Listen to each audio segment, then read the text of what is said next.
Hey everyone, it is Kay with Create with Kay coming at you with another amazing card. We are using this amazing floral abstract stencil. It is a 3-part stencil that will cover your full A2 panel.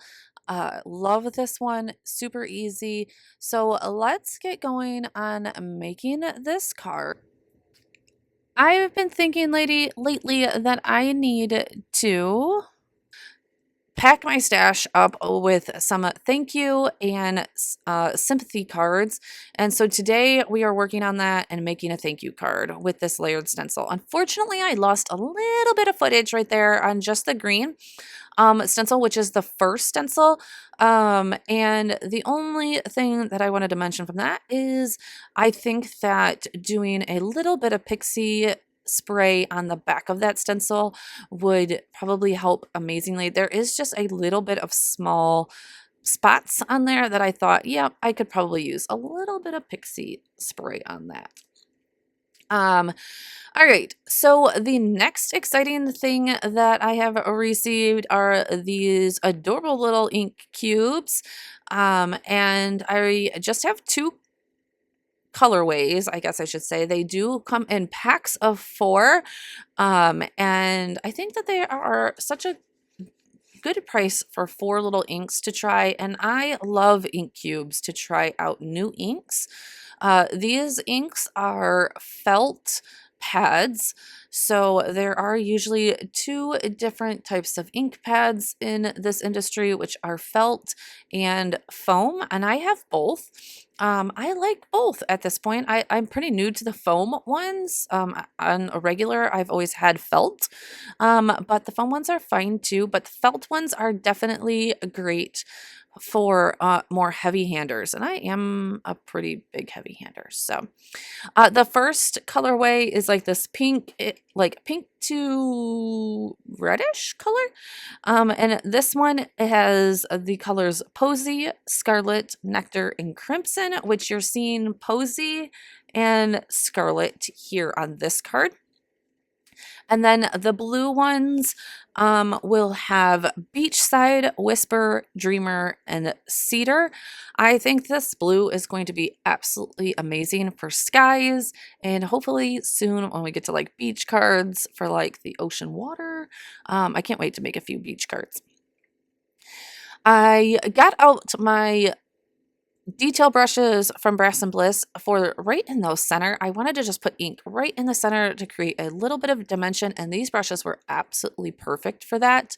As you can see there, those ink pads were juicy, and I was picking up lots of ink with them with those brushes. So I went back and I would just blend that out just a little bit to make it nice and soft.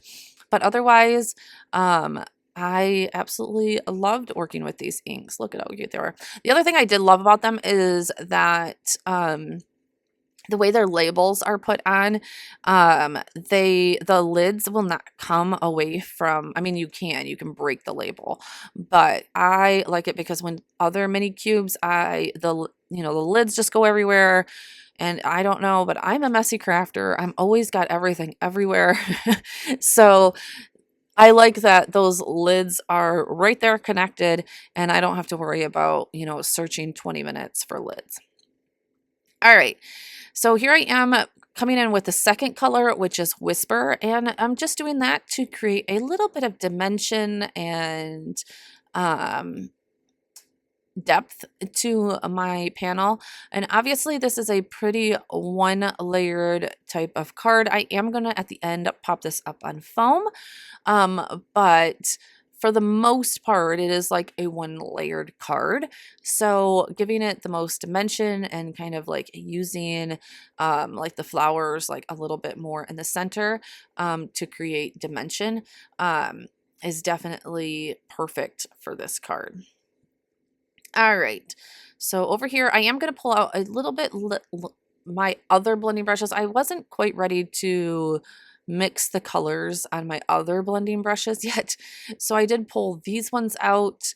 You're going to see here in a minute that I actually get a purple because I accidentally mixed the red and the blues together right there. I think it's that one. Is it that one that I got a little bit of purple? I think so. or maybe it's the next one. It might be the next layer. These layering stencils worked perfectly. You're going to see right here that I'm like going down to put the wrong, I'm like, oh wait, no, backwards, and flipped it over very quickly because all of these stencils have 1, 2, and 3 on them so that you can quickly recognize what stencil you have in your hand. And you can line up the 3 edges with, I think there's like a little square on one end and then a number 3 on one, and I think a square on the other, so that you can line up your stencil easily each time. I did not find it hard to line mine up at all. I just lined the top up with the very top of my paper. And then honestly, the way I just randomly cut my paper, it fit perfectly in between the little box and the numbers, the little number. So I found it very easy. Oh yeah, here I am. When I use my blue, that's when I'm going to, I put that blue right up there too close to those little leaves, and I was like, oh crud, I ended up making a little bit of purple, but that's okay. A little bit of purple is no problem at all.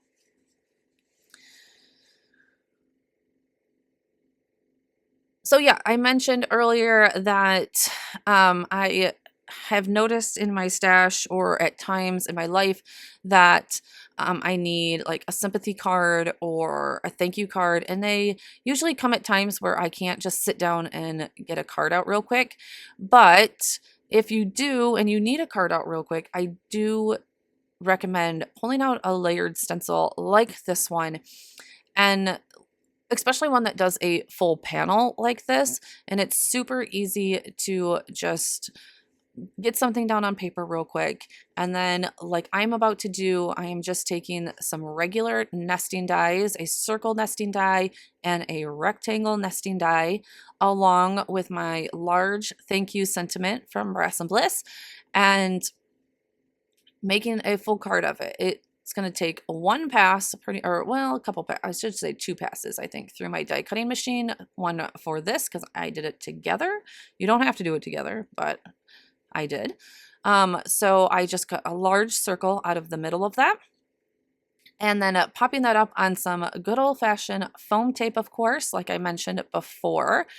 And then I did cut my thank you die out of 3, I think I cut it out 3 times and layered those all together. That might be coming up. I can't remember if I cut that part out or not.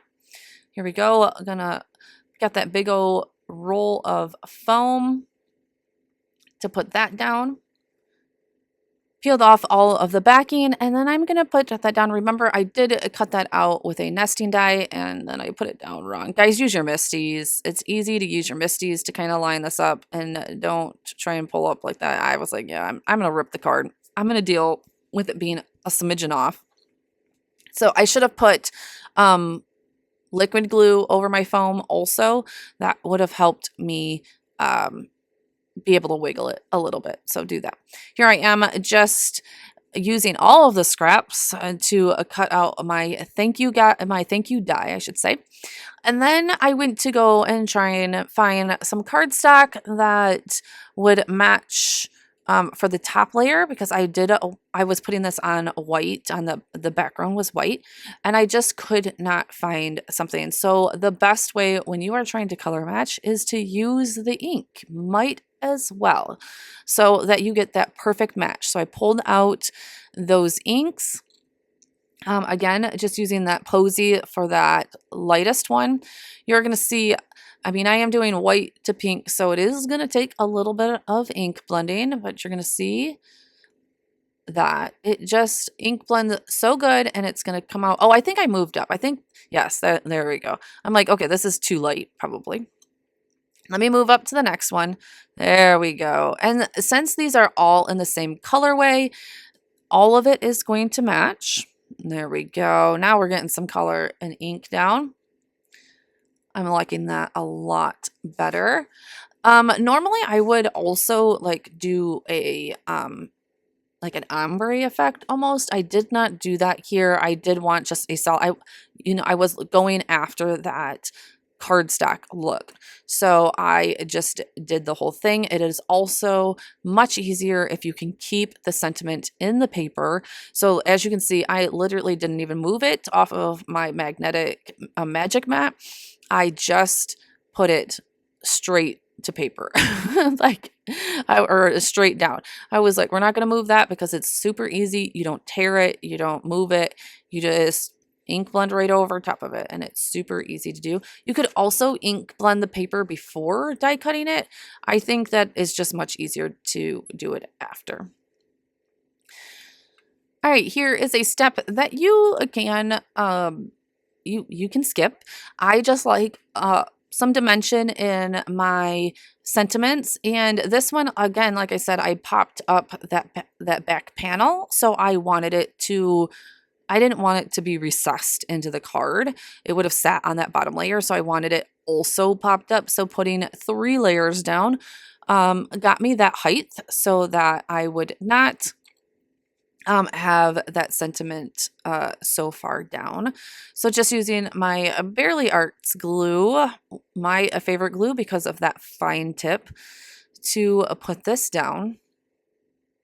And then there is, see how pretty that ended up being? It smoothed all out and everything. I just love how this whole card came out. And honestly, I think my footage is like, it looks like about 30 minutes, honestly, to put you're going to notice this is a pretty short video for me.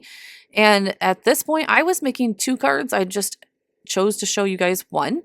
It was pretty much the same thing. I just kind of did a little bit something different on the other card. There we go, putting that down. And then we are just gonna zhuzh this up with a couple of rhinestones, of course. I just pulled out some regular clear rhinestones to put them down for the middle of the flowers, just to give it, like I said, a little bit more of a sparkle. I did not do this, like I said, I did a sympathy card for the other one. I did not do it on the sympathy card. I felt like we don't need rhinestones for that. I don't know. Is anybody else weird about sympathy cards? Let me know in the comments below. But that is pretty much going to wrap up this card. Like I said, this one came to, I am usually an hour to hour and a half maker of a card. Just because I color and, scene build and all that good stuff, mask and everything. So this was definitely refreshing to just take about a half hour, maybe 45 minutes after everything, and get a card out of it. So let me know in the comments below what you think. And of course, I will have everything linked below if you are interested in any of this. Again, like I said, layered stencils for the win when you want a nice and quick card. Here are a couple of images of the final product. Look at how beautiful and soft. It's perfect for spring coming up. All right, thank you guys, and I will see you all in the next one. Bye.